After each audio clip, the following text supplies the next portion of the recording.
온 땅이여 여호와께 노래하며 구원을 날마다 선포할지어다. 역대상 16장 23절 말씀입니다. 나라의 흥망성쇠를 주관하시는 하나님, 우리나라의 역사 속에서 고난과 어둠의 고비마다 지키시고 보호하여 주심에 감사드립니다. 거룩한 주일 그리고 3.1절을 맞아 나라의 역사와 개인의 삶이 모두 주님께 달렸기에 오늘도 고개 숙여 하나님의 긍휼하심을 구하며 예배합니다. 주님의 크신 사랑이 새로운 계절 봄과 함께 이 나라의 민족, 사회와 교회 그리고 우리들 각자에게 임하게 하옵소서. 예수님의 이름으로 기도합니다. 경배 찬송 26장 다 함께 부르시겠습니다.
성도님께서 성시 교독을 맡아주시겠습니다.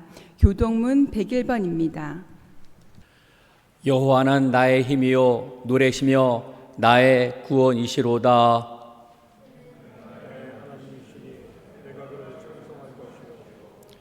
여호와의 주의 오른손이 권능으로 영광을 나타내시니이다.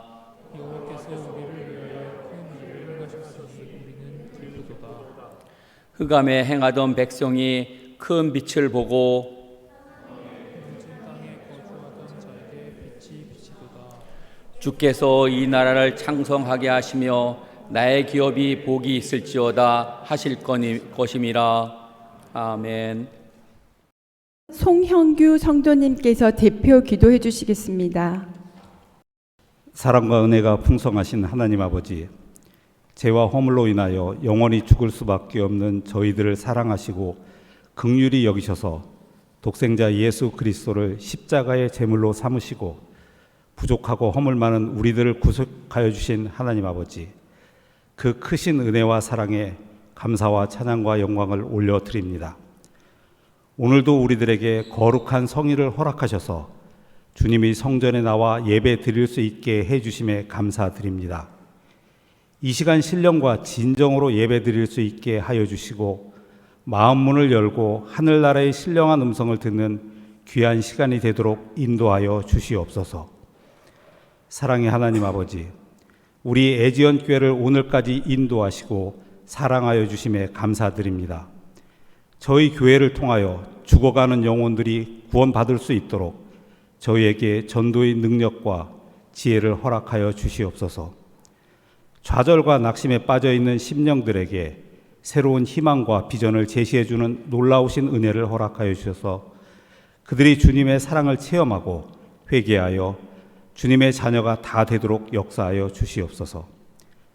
그리하여 기도의 불이 꺼지지 않는 희락과 화평이 넘쳐나는 주님의 귀한 교회가 되게 하여 주시옵소서. 새로운 봄학기를 허락하시고 세종대학교의 모든 구성원이 다시 배움과 연구의 자리로 서게 하심에 감사드립니다. 세종대학교를 세우시고 지금까지 인도해 주신 주님의 은혜를 기억합니다. 주님, 우리는 대학의 경쟁력과 평가, 연구 성과와 대외적 지표들 앞에서 때로는 조급해지고 흔들립니다. 그러나 세상의 기준보다 하나님의 기준을 따르는 대학이 되게 하여 주시옵소서.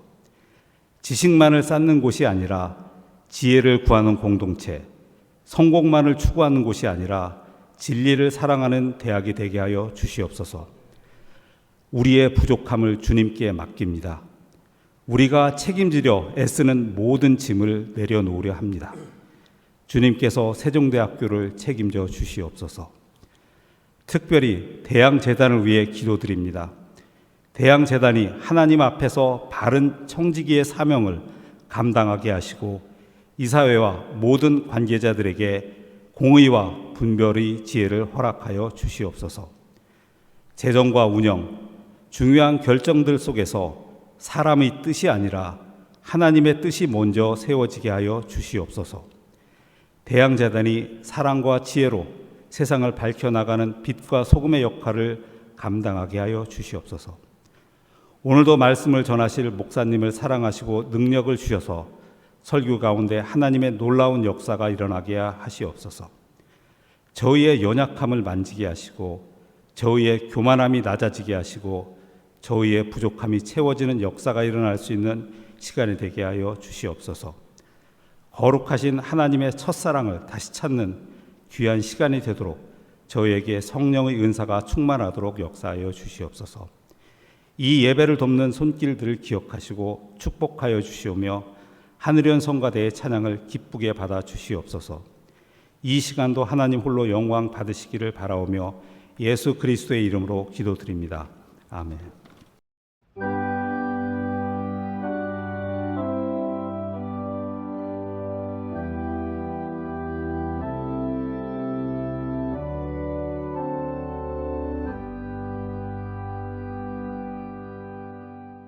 김동현 성도님께서 성경 봉독해 주시겠습니다.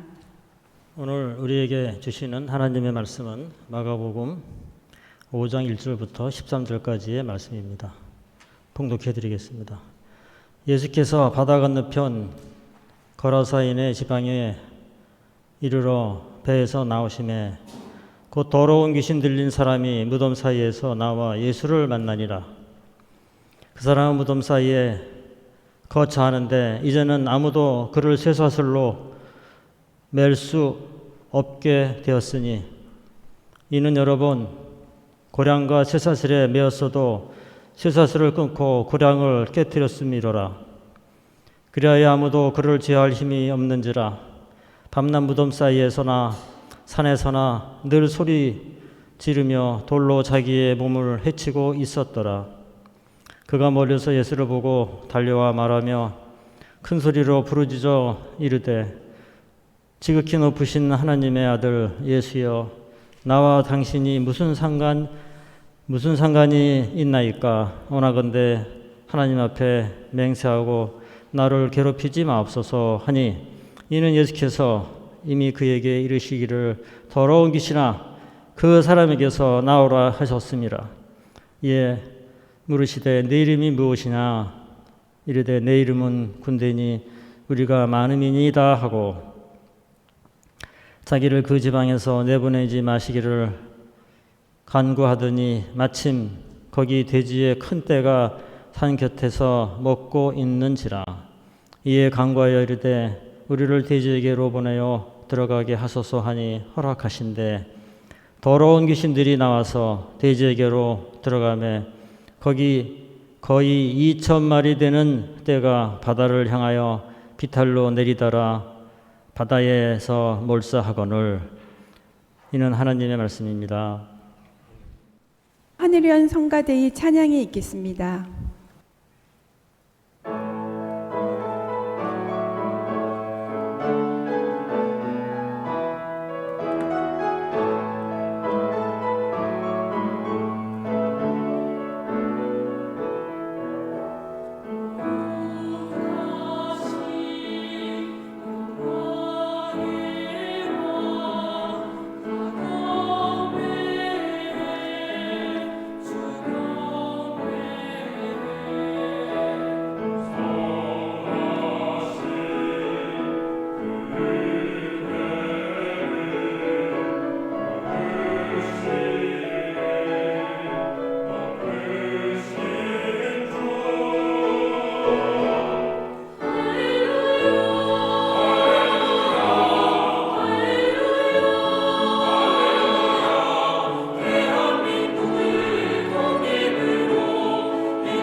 배덕만 목사님께서 설교해 주시겠습니다. 네, 오늘 말씀의 제목은 3.1절과 거라사 지방이라고 정해봤습니다. 우리나라는 특별히 1900년 시작하면서 일본 제국주의에게 식민지로 전락을 했고 35년 가까이 제국의 통치하에 있었던 식민지살이를 한 경험이 있죠. 그리고 그것의 영향이 그 이후로부터 100년이 지난 지금까지도 우리에게 강하게 남아 있습니다. 저는 일본어를 하나도 모르지만 태어나서부터 스메키리와 벤토와 어르바시를 유창하게 사용할 수 있었던, 그게 일본 말인지도 모르고 살아왔고, 또 일본 문화에 대해서, 일본의 또 역사에 대해서 조선 사람들은 지저분하고 더럽지만 일본 사람들은 깨끗하고 질서정연하고 우리보다 앞서 있다는 얘기를 세뇌당하면서 거의 가스라이팅적 그런 평가를 갖고 일본에 대한 우호적 생각을 보고 있었고, 어릴 때부터 일본 만화를 보고 자랐고, 제가 그렇게 저에게 꿈과 야망을 심어줬던 마징가 제트와 우주소년 아톰이 전부 다 일본 만화라는 것도 나중에 알았습니다. 한 번은 일본의 목사님들과 같이 그 역사 탐방을 간 적이 있는데, 일본 목사님들과 같이 성지를 순례하고 나서 마지막 날 목욕탕에 갔습니다. 그래서 같이 한일 목사님들이 목욕을 하는데 한국 목사님이 일어나시면서 우리가 이렇게 심심하게 벌거벗고 가만히 있지 말고 같이 돌아가면서 한일 가왕전을 할까요? 그러면서 그 목사님이 일어나셔서 아침 이슬을 부르시고 나니까 일본 목사님이 일어나셔서 또 일본의 찬송가를 부르셨습니다. 그러다가 제 차례가 왔습니다. 제가 일어나서 우주소년 아톰을 불렀습니다. 그런데 모든 일본 목사님과 한국 목사님들이 한국어와 일본어로 우주소년 아톰을 떼창을 하는 걸 봤습니다.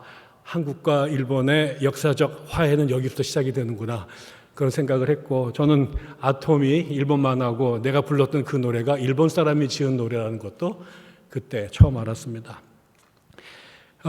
우리가 일본에 대한 양가 감정이 있습니다. 일본에 대한 분노도 있고 상처도 있고 또 동경도 있습니다. 그것이 우리에게는 특별한 상황으로 전개가 돼서 정치학적으로 한쪽에서는 우리 안에 내셔널리즘, 민족주의가 그 어느 나라보다 강해진 것이 있었고, 동시에 그것이 제국주의에 대한 반감으로 연결되어 있습니다. 신학과 역사를 공부할수록 이 내셔널리즘이라고 하는 것이 과연 기독교와 동행할 수 있을까라는 생각들을 많이 하게 됩니다. 예수의 가르침은 모든 인종과 그리고 성과 정치와 이데올로기를 넘어서서 만민에게 적용되는 보편적 가르침을 갖고 있는데, 그 예수의 가르침이 특정한 나라에 대한 배타적 우월감이나 숭앙으로 연결됐을 때 그게 나치즘과 파시즘으로 가는 역사들을 발견해 왔고, 지금도 미국에서 미국 기독교 안에 그러한 현상들이 강화되는 것에 대해서 세상의 모든 신학자들과 뜻 있는 사람들이 우려를 표명하고 있습니다. 우리나라에도 민족주의의 단계를 넘어서서 그게 쇼비니즘, 국수주의로 넘어간 경우들이 보여지고, 그럴 때 우리는 그런 사람들을 극우라고 말합니다. 근데 그 극우가 기독교 안에 다른 종교보다 많이 편만해 있다는 것이 이 시대 학자들의 진단이기도 하지요.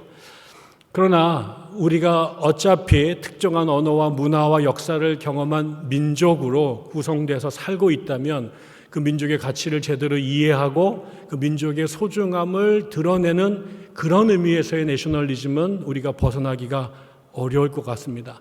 그런데 그 긍정적 의미의 내셔널리즘이 왜곡되고 뒤틀려지는데 가장 큰 영향력을 하는 것은 임페리얼리즘, 제국주의입니다.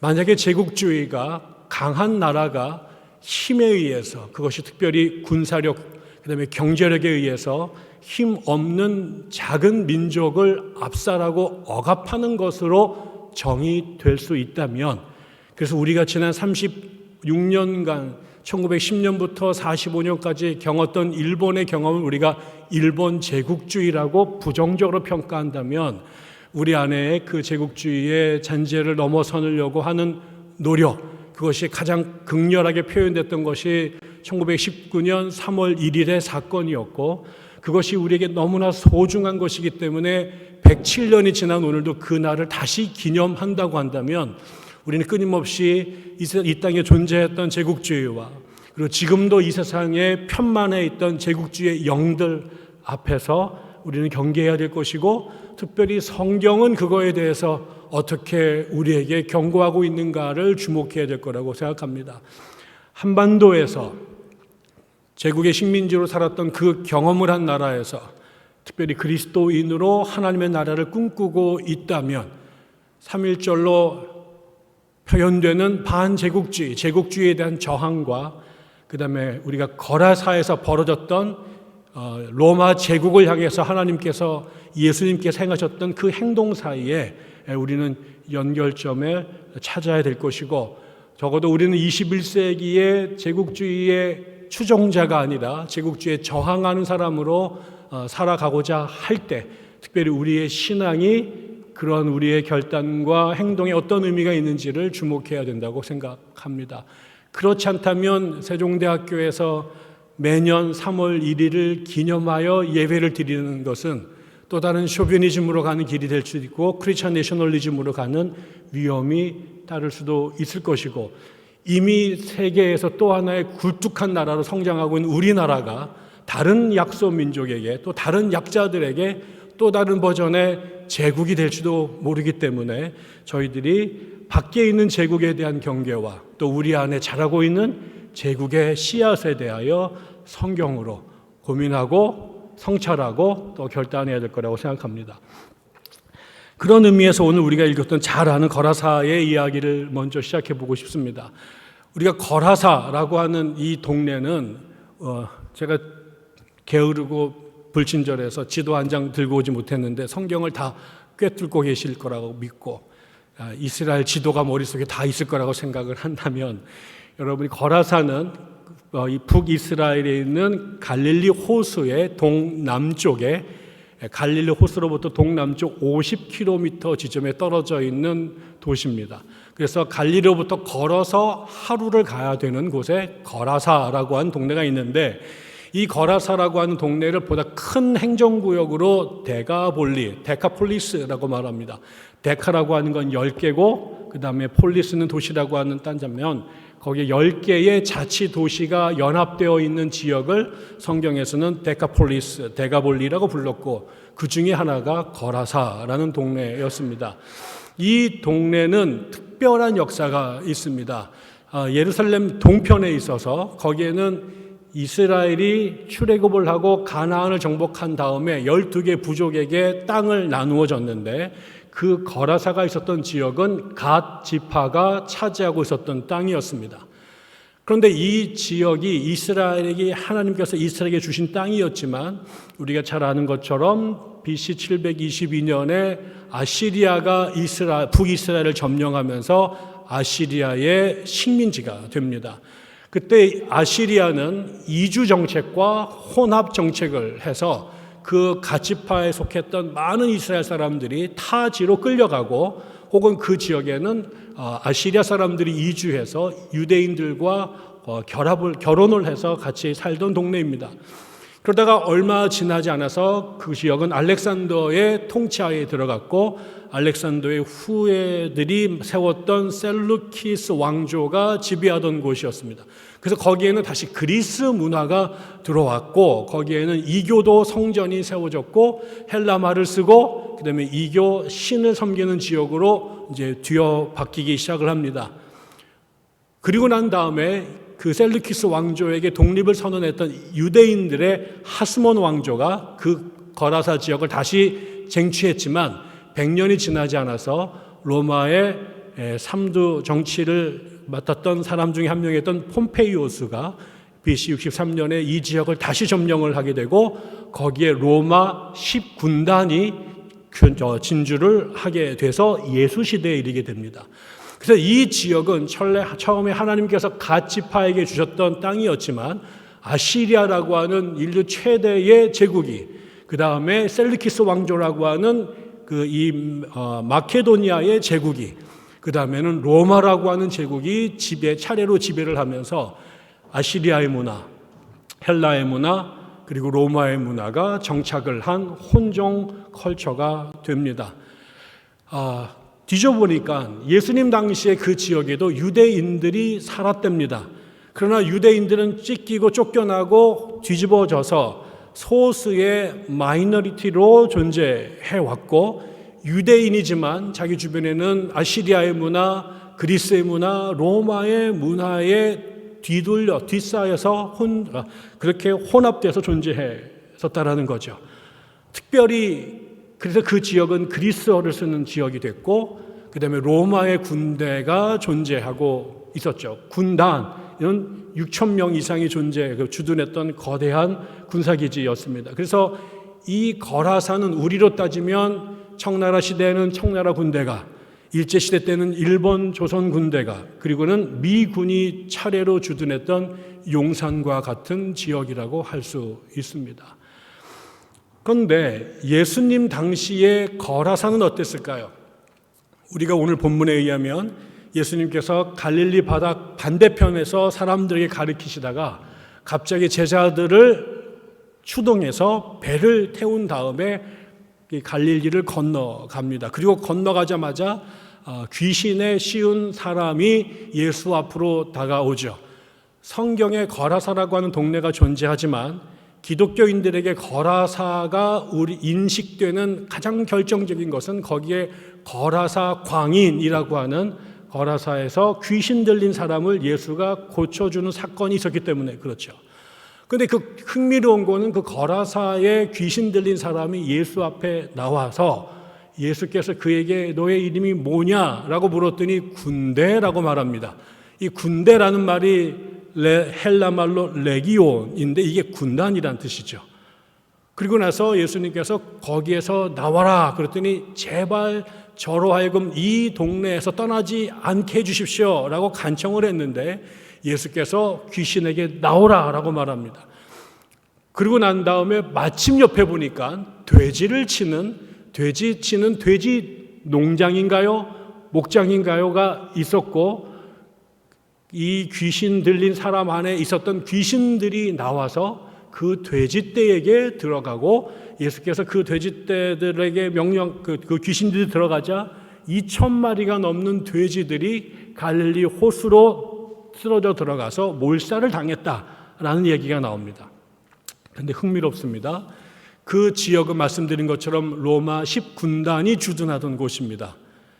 그런데 그 한 거라사의 한 불쌍한 사람 안에 들어간 귀신의 정체가 최영장군도 아니고 바리새기 공주도 아니고 레기온이라고 말해요. 이 군대죠. 그리고 더 흥미로운 것은 그 당시 그 지역에 주둔했던 로마 10군단의 마크가 상징하는 상징이 멧돼지였답니다. 왜 예수는 굳이 갈릴리 서편에 계시다가 밤에 폭풍우를 무릅쓰고 제자들을 끌고 거라사로 갔고 거라사에서 할 일이 참 많았을 텐데 왜 하필 거기에 귀신 들린 사람을 만났고 그 귀신 들린 사람에게 씌었던 귀신의 정체가 군대였고 그리고 그 군대를 돼지떼에게 집어넣어 돼지를 죽게 했을까라는 거죠. 많은 사람들은 그냥 우리가 개인적 차원에서 이 거라사 사건을 읽으면 한 불쌍한 남자가 정신병에 걸리거나 귀신에 들려서 사람처럼 살지 못하고 무덤가에서 귀신같이 지내다가 운 좋게 예수를 만나 신유의 능력으로 치병을 한 극적인 간증 사례가 될 것입니다. 그런데 이거를 이 거라사가 처했던 역사적, 정치적 정황 속에서 읽으면 이거는 전혀 다른 스토리가 같이 읽혀지게 되는 거죠. 과연 그 거라사 광인이 유대인이었을까 아닐까는 학자들 간의 논쟁이 분분하답니다. 어떤 학자들은 그거는 유대인일 이유가 근거가 약하다. 그거는 또 다른 이방인에 불과할 거다라고 말하지만 또 다른 일군에서는 그거는 그 지역에서 소외되고 있었던 유대인을 상징한다, 대표한다라고 말할 학자도 있습니다. 저는 아무리 읽어도 유대인일 수밖에 없을 것 같아요. 인간으로 태어났습니다. 평범하고 행복하게 자기가 살던 동네에서 자랐어요. 근데 어느 날 자기 몸 안에 2,000명의 군대가 귀신이 되어서 내 몸에 들어옵니다.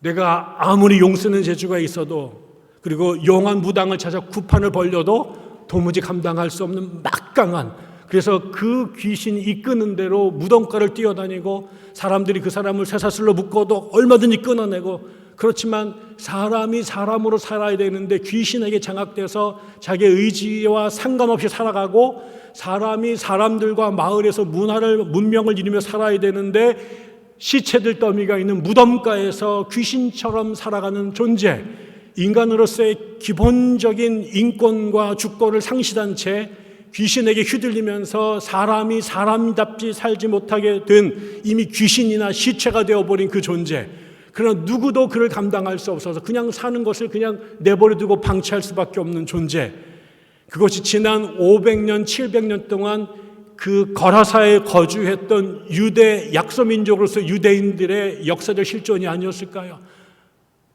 세계 최강이었던 아시리아가, 그리고 알렉산더의 후예들이, 세계 최강이었던 로마 군대가 6천 명의 군대를 밀고 들어와서 짓밟아 버려서, 그래서 유대인의 민족 정체성을 확증졌던 가장 중요한 아이덴티티의 표정, 절대 목에 칼이 들어와도 돼지고기를 먹지 않았던 그들이 로마 사람들에게 군납을 위해 스스로 돼지를 쳐야 되는 사람으로 존재했던 그들, 자기가 혐오하고 자기로서는 이스라엘 민족으로는 결코 해서는 안 될 그 마지막 남은 자존심마저 내버리고 살아남기 위해서 자신들을 침략한 원수들의 식대를 마련하기 위해 돼지치기가 되어야 됐던 사람들, 그들이 아무리 무장 독립 조직을 세워 저항해도 세계 최강의 군대였던 그 제10군단에게는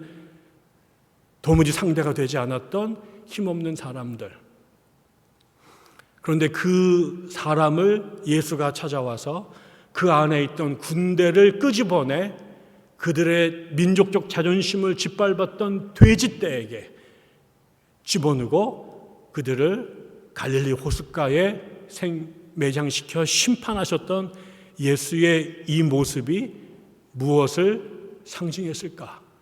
그 광경을 바라보고 그 역사를 알았던 제자들의 눈에 이 한 광인을 치유하는 예수의 모습이 어떤 역사적 컨텍스트에서 읽혔을까요? 저는 오늘 우리가 3.1절을 맞이해서 예배를 드립니다. 기독교 절기가 아닌 민족의 이 사건을 예배로 끌어들어와서 우리는 107번째 그날을 기억합니다. 기미 독립선언서를 읽어보니까 거기에 이런 구절이 나옵니다.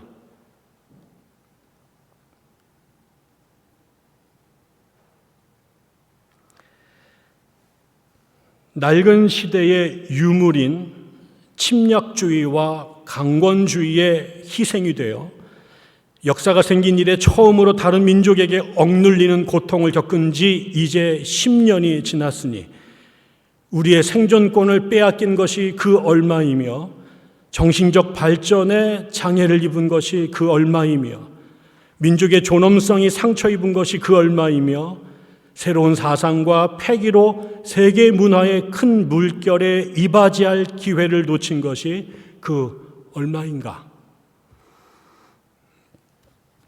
3.1 운동을 일으켰던 우리나라 민족대표 33인, 그리고 이 글을 썼던 최남선 선생에게 지난 10년의 일본의 제국주의의 지배는 어떤 이유로도 정당화될 수 없는 힘 있는 자들이 무력으로 약소민족을 짓밟았던 강권주의였고 침략주의였고, 그것이 민족의 존엄성과 가치를 얼마나 크게 훼손했었는지를 부정할 수 없었다는 거죠. 그 이거를 누려야 되고 정당화해야 될 것이 아니라 떨쳐내고 극복해야 될 억압이고 억압의 사슬이었다고 3.1운동을 주도했던 사람들은 인지했습니다. 우리가 오늘 다시 그 날을 기억하는 것은 그 시절이 아름답고 찬란했기 때문이 아니라 일본의 도움으로 우리가 근대화가 되고 일본으로 인하여 우리가 문명이 됐다는 것을 감사해서 드리는 감사절이 아니라, 그날은 그들의 지배는 우리를 억압했고 우리를 사람으로 살지 못하게 만들었고 우리의 역사 발전을 가로막았었다라고 하는 불행의 시간이었다라는 것을 인지하는 것, 그를 잊지 않는 것, 그래서 그런 일들이 우리 안에 다시는 벌어지지 않도록 우리를 다시 성찰하고 재무장하는 자리인 거죠. 저는 그런 의미에서 저는 그 거라사에서 벌어졌던 제국주의의 병폐가 무엇이었는가 다시 한번 돌아가서 생각해 보면 두 가지를 주목할 수 있습니다. 아까 하나는 이스라엘 사람들이 하스몬 왕조의 혁명을 통해서 극복하고 싶었던 것은 그 셀루키조 왕조들이 밀고 들어와서 강권으로 자신들의 민족적 정체성을 해체하고 그들에게 이방인 신전에서 절하게 하고 그리고 유대인들에게 돼지고기를 먹으라고 강요했던 것에 대하여 저항했던 거죠. 그래서 무수한 사람들이 죽었지만 마카베오 혁명을 통해서 그들에게 돼지고기를 강요하면서 그들의 민족성을 말살하려고 했던 그 헬라 제국주의에게 저항했던 것이 하스몬 왕조의 시작이었습니다. 근데 그 일을 살기 위해서 힘의 논리에 순종해서 자기가 누군지를 부정하면서 그 사람들의 돼지고기를 만들어내는 일에 자기 손을 묻혀야 했던 것, 내가 누군지를 강압적으로 부정당하는 것, 나는 자유인이고 나는 자유를 사랑하고 나는 평등을 존중하고 약자를 소중하게 여기는 전통에 살고 싶은데 그들이 강압해서 총을 들어 또 다른 약한 사람들을 짓누르는 일을 할 수밖에 없었던 것. 제가 몇 년 전에 무슨 책을 읽었더니 한 영국 특파원이 한국에 대해서 글을 쓰면서 이렇게 말했더라고요. 자기의 영국인들 중에 2차 세계대전에 동남아 전쟁에 파견됐다가 포로가 됐는데 그 일본인 포로 수용소에서 영국군들을 가장 잔인하게 고문하고 학대했던 사람들이 누구냐? 조선인 병사였다라는 거예요. 그러면서 조선이 일본한테 식민지 통치에 대해서 회개를 촉구하고 사죄를 촉구하면서 조선 사람들은, 한국 사람들은 영국 병사들한테 그렇게 했던 것에 대하여 사죄한 적이 있느냐라고 말하더라고요. 조선인 병사들 중에 그러고 싶었던 사람들은 아무도 없었을 거예요. 우리는 누구를 침략해 본 적이 없는 나라였어요. 근데 제국이 뒤에서 총뿌리를 대고 우리 청년들에게 그러한 일들을 강요해서 한 번도 그런 일을 해본 적이 없는 우리나라 청년들이 더 약한 포로들에게 그러한 행동을 할 수밖에 없었던 것. 그게 제국의 식민지로 살아가는 청년들의 운명이었던 거죠. 영국이 인도를 지배했을 때 영국의 전쟁에 인도 청년들이 나가서 그런 일들을 했고 남아공의 청년들이 나가서 그런 일들을 하고 그 다음에 라틴 아메리카의 청년들이 미국의 흑인들이 그런 제국주의자들의 총뿌리 앞에서 자신들의 영혼을 팔고 살아야 됐던 것, 그것이 제국주의를 우리가 인정할 수 없는 또 하나의 이유이고요. 여기에 오늘 두 번째 보면 그 예수님께서 거라사 광인을 치료하셨습니다. 그래서 그 귀신을 쫓아내고 그에게 자유와 해방을 선포해서 그가 온전한 사람으로 회복됐습니다. 그런데 여러분, 우리가 잘 아시죠? 그 청년이 고침받았을 때 그 마을 거라사 주민들이 이 사건을 어떻게 해석했는지요. 그는 그 청년이 죽었다가 살아나고 장애인에서 건강한 사람으로 회복이 되고 짐승처럼 귀신처럼 살다가 인간으로 구원받은 것을 축하하고 잔치를 벌인 게 아니라 예수가 그 청년을 살리기 위해서 기회비용으로 돼지 2,000마리를 죽인 것에 대하여 분노하고 두려워해서 예수를 그 마을에서 쫓아냈습니다. 이스라엘은 그런 사람들이 아니었어요. 고아와 과부와 나그네에게도 환대할 수 있었던 사람이고 어린 고아와 나그네들에게 돛박을 속이지 말라고 배웠던 사람들이고 세상에 가장 연약한 사람들도 함께 살아갈 수 있도록 안식년과 희년의 제도를 만들었던 민족이었어요. 그런데 군사력과 경제력으로 자신들의 원자재를 생산하는 토지, 그리고 그 자신들 만든 제품을 팔아날 시장이 필요했던 제국주의자들에게 그 제국을 움직였던 단 하나의 골은 돈이었고 경제적 번영이었던 거죠. 그래서 그 돈을 벌기 위해서라면 그들의 민족적 자존심과 정체성까지 부인하면서 돼지고기를 만들어내게끔 만들었던, 강요했던 그 사람들. 결국 만몬이 주인이 되고 신이 되는 세상, 거기에 수백 년 쩌들어 살다 보니 돈에 뒤집어지고 환장한 사람들이 되어버린 그들에게 동족이 귀신에게서 해방되고 민족이 제국주의로부터 해방되는 것보다 그 체제에서 먹고 살았던 떡고물에 붙잡혔던 사람들이 한 영혼이 살아 돌아온 그것보다 잃어버린 돼지 2,000마리에 더 무게를 두는 세상이 돼버리는 거죠. 우리가 3.1조를 지키면서 제국의 또 제국주의의 위험을 우리가 부정적으로 냉철하게 인식해야 된다면 107번째 3.1절 기념 예배를 드리는 오늘 또 그 예배를 드리는 캠퍼스가 있는 세종대학교는 어떻게 우리가 이 시대를 살아가야 될까요? 어떻게 3.1절을 보내야 될까요? 저는 적어도 우리가 세 가지는 기억해야 될 것 같습니다. 하나는 적어도 제국주의가 얼마나 반성경적이고 반인륜적인 것인지를 명확하게 인지시켜야 될 것입니다. 우리가 또 다른 제국이 되겠다고, 제2, 제3의 제국이 되겠다고 나서지 않도록 우리가 누군가에게 또 다른 제국주의자로서 힘없는 사람들을 억압하고 그 다음에 짓밟는 폭력의 주체가 되지 않도록 하기 위해서는, 그리고 뒤틀려진 망가진 이 나라에 있는 그 상처, 제국주의의 상처를 치유하기 위해서는 저희는 첫째, 제국주의는 아니다. 제국주의는 답이 될 수 없다. 제국주의는 어떤 이유로도 우리에게 이상화될 수 없고 정당화될 수 없다라고 하는 것을 명확하게 선언해야 됩니다.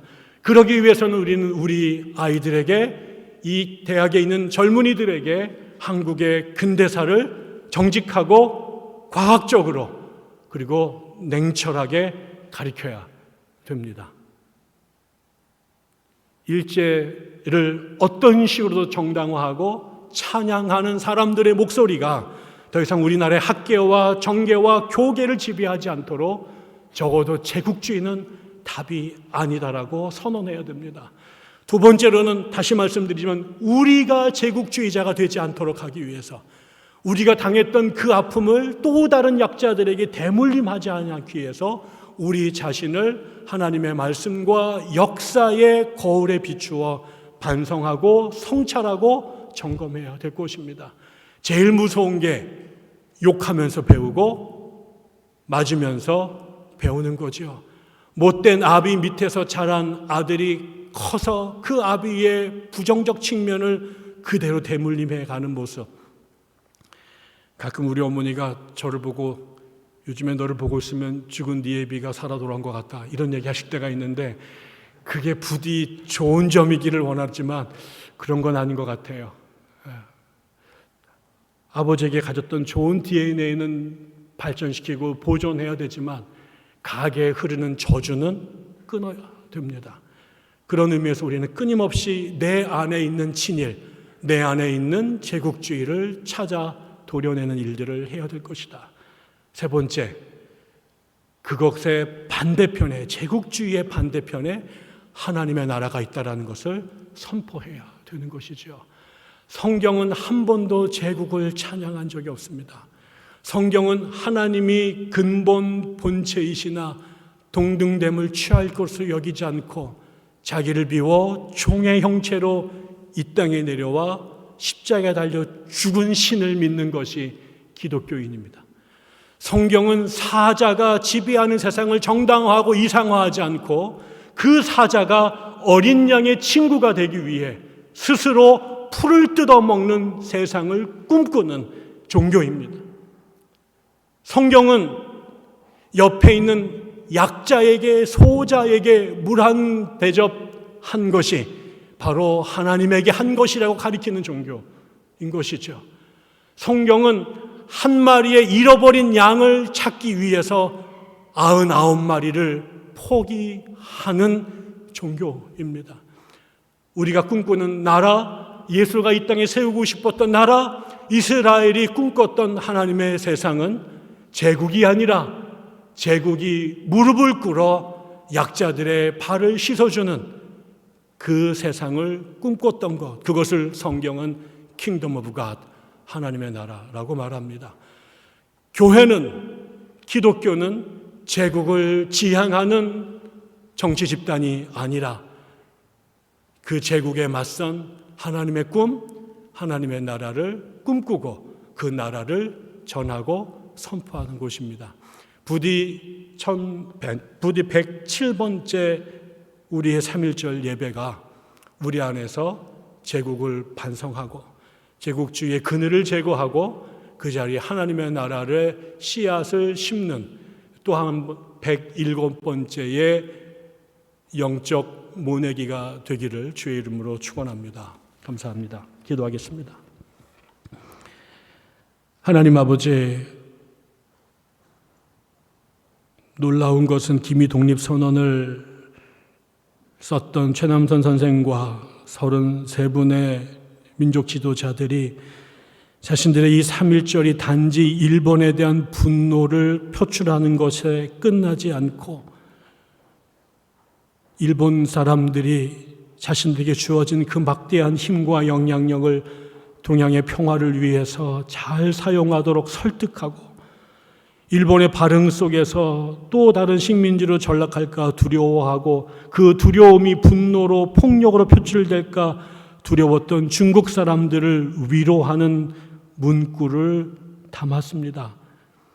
그리고 우리가 그 과거에 얽매여 있지 아니하고 더 나은 세상, 자유와 주권과 평등이 있는 세상을 향하여 평화의 걸음을 내딛자고 선언했습니다. 예수님 당신의 생각을 닮은 글이요 정신이요 몸짓이었습니다. 그래서 우리가 3.1절을 잊을 수 없고 잊어서도 안 될 것입니다. 하나님, 3.1절이 또 다른 국수주의를 부추기는 그런 성토대회가 아니라 일본에 대한 분노를 쏟아내는 정치적 카타르시스의 현장이 아니라 우리에게 도래하시는 하나님의 나라를 앙망하고 그 나라를 이 땅에 세우기 위하여 평화의 사도가 되기로 결심하는 우리의 결단의 자리가 되기를 소망합니다. 특별히 세종을 축복하여 주셔서 이 캠퍼스가 역사와 민족과 나라를 바로 세우는 당신의 귀한 영혼들을 생산해내는 아름다운 역사 현장이 될 수 있도록 도와주시고 그 일을 감당한 당신의 모든 종들을 축복하셔서 그 일들을 온전하게 감당할 수 있도록 도와주시옵소서. 감사드리며 예수님 이름으로 기도드립니다. 아멘. 은혜의 말씀 감사합니다. 이 시간은 헌금 봉헌 및 헌금 기도 순서입니다. 배문용, 유해진, 박영주 선거대원이 이윤구 작사, 임준희 작곡의 찬송가 583장 이 민족의 복음을 이란 곡을 연주하시고 박종섭 성도님께서 봉헌과 기도를 해주시겠습니다.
사랑하는 주님, 오늘도 복된 날을 저희들에게 허락해 주셔서 주의 전에 나와 예배하며 은혜를 받을 수 있도록 하시니 감사드립니다. 특별히 역사와 민족의 생사와 복을 주관하시는 하나님, 제107주년 탐일절을 맞아 나라를 사랑하는 마음으로 이 자리에 모여 예배드리게 하시니 감사합니다. 이 민족의 복음을 허락하시고 놀라우신 축복과 은혜로 높이 세워주심에 감사합니다. 이 결례가 하나 되어 자유와 평화를 위해 숭고한 정신과 희생을 발휘한 선조들을 본받아 나라를 위해 기도하고 헌신하게 하시되 저희 대양학원을 그 일에 귀하게 사용하여 주시옵소서. 이 시간 주님께 귀한 예물을 드립니다. 이 예물이 분열된 어렵고 소외된 이들을 섬기며 우리 사회를 치유하고 평화의 길로 나아가는 데 쓰이게 하옵소서. 예물을 통해 애지연교회가 이 땅에 그리스도의 참된 진리의 빛을 비추는 등대의 역할을 다할 수 있도록 인도하여 주옵소서. 감사드리며 예수님의 이름으로 기도합니다. 아멘. 오늘 이 예배에 참석하신 모든 분들께 하나님께서 은혜와 평강을 주시기를 기원합니다. 오늘 3.1절 예배였는데 작년에도 공교롭게 우리 배동만 교수님이 설교를 해주셨어요. 3.1절 기념 전문 설교를 사갔습니다. 오늘도 아주 은혜로운 설교를 해주셨습니다. 3월 특별히 기도 제목들을 제가 적어놨는데 5개 되죠. 여러분 하나하나 기억하시면서 기도해 주시기 바라고, 무엇보다 우리가 소속되어 있는 대학원의 교육기관이나 사업체를 위해서 많은 기도를 부탁드립니다. 또한 우리 예지연교회가 캠퍼스 복음화를 위해서 열심히 헌신할 수 있도록 기도를 부탁드립니다. 예지연교회 계좌번호가 나가고 있으니까 봉헌에 동참해 주시기를 부탁드립니다. 주일 예배 순서 맡아주시는 분들 명단이 나가고 있습니다. 참고하시기 바랍니다. 날이 많이 따뜻해졌고 이제 방학이 다 지났습니다. 다음 주부터 개강인데 또 힘차게 한 학기 또 달려보시기 바랍니다. 예, 감사합니다. 다 함께 자리에서 일어나셔서 결단의 노래 애국가를 재창하시겠습니다.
다 같이 주기도문으로 예배를 마치겠습니다.